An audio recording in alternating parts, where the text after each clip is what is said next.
welcome to another installment of The Locks with your boy Jeffrey B. That's me. Today we're going to be talking about which is going to come first, the body transplant or the cryo reanimation sequence. Okay, let's just get into it. So, as far as the body transplant goes, what do I mean? Well, with the advent of Elon Musk's Neuralink and all the very hard work on the Human Connectome project, what's going to happen is you're going to be able to, with all the electrodes targeting individual neurons in the brain with Elon Musk's Neuralink hardware, what's going to happen is you're going to be able to map the mind and therefore the consciousness, and we're going to be able to take that, upload it to a server, have that sitting there. That is going to be basically the duplicated mind of an individual, a clone mind, whatever you want to call it. But that is the exact consciousness. That is the e-consciousness. That is the mind of an individual. Okay. Then, with the advent of cloning technology, all you got to do is clone or create 3D print a fresh body and then download that mind into the new body, and that's a body transplant. I like to call it a body swap. Um, Now, what we're assuming here is that neonatal brain that comes with that mind is not going to have any memory, thought, consciousness, or any personality whatsoever. So you're not doing a mind swap unless somehow that body develops a rudimentary consciousness. Could be, but all we're doing is everything is different except except the mind, the body, the organs, everything except the mind. All you're doing is putting a new mind in.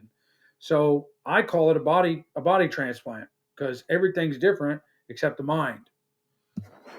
Some might call it a mind transplant. Doesn't really matter the diction, the jargon, the exact terminology here. The question here is what's going to come first? Well, this is kind of the question we have to ask ourselves, because how much stock do we put into a live on experience that's based on uh, freezing or vitrifying the human remains, vitrifying the individual, the patient, and reanimating later, if all you need to do is upload your mind and download it into a new body? Though these two technologies, uh, these two locks protocols, live on experience, remember LOX, these two locks protocols, the e-consciousness and then body swap, or the cryonics and then reanimation, these are going to be competing. Cryonics has been in effect longer, been in play longer. We don't have any reanimation science behind it. We don't, of course, have any fully fleshed out um, 3D printed bodies to put a new mind into either. So it's going to be hard to say. I'd be putting my money on those two equally competing, but honestly speaking, I'd probably go with a body swap locks protocol to trump the cryonics. I am a cryonicist. I will go with whatever works in both simultaneously if needed, but I would say with the Neuralink coming in, being approved, uh, there is just the sky's the limit with that. As Tesla, Elon Musk, and all these scientists start working together with him funding it, we're going to have the Human Connectome project. Boom, we're going to have that thing mapped out. Maybe just really accelerate the process here with the Neuralink. So now we can start mapping the mind and getting a virtual image of it or a copy of a clone mind. And what's next is just allowing for the cloning of the body, the 3D printing of a human body and mind and brain, neonatal brain that doesn't have a mind of its own, and then putting the new mind into putting the old mind. It's an old mind, putting the original mind, which has just been copied, into the new body, the freshly printed, 3D printed body or cloned, whatever. Okay. So this is just all amazing stuff that's coming. I love this aspect of the Neuralink. You know, my cousin is going to be registering. We have had our talk.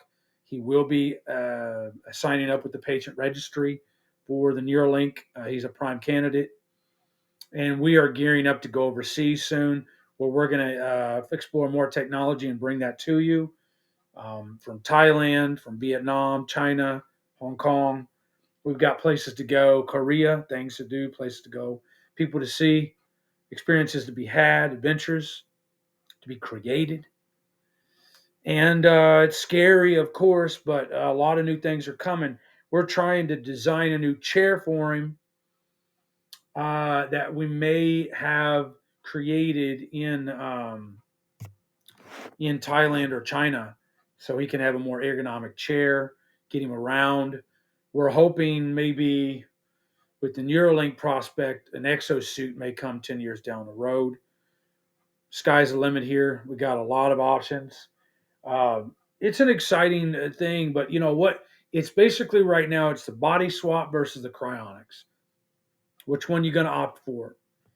You know, some people may not opt in for cryonics because they think, well, the body swap's coming. Why waste my money on cryonics and all the time you got and investments you got to put in with Alcor and all these others, even though I'm a strong proponent of that. And they may say, let's just wait, upload the mind, download it into a new body, and go from there.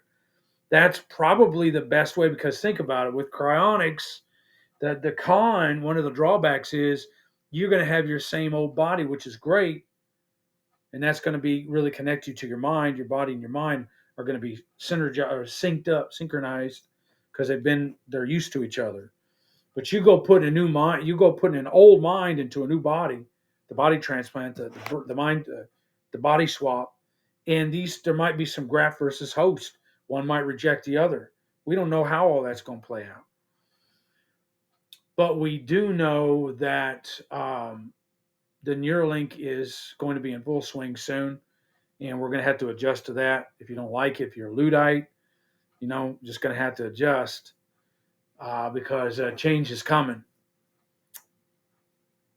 So I'll let you kick that around. I'm a proponent of both of any technology that lets us live on, boom, and a live on experience, um, boom. I'm for it. But I'll let you kick that around and decide for yourself which one's going to come first. Is a body swap, the body transplant, putting the old mind into a new body, going to be more accepted or even more preferred, or is vitrifying the body and then be reanimated later in your same old body with the same old mind? Is that going to be preferred and or accepted? It's going to be hard to say. I'll let you put some comments in the box. Always a good topic. And until next time, live on.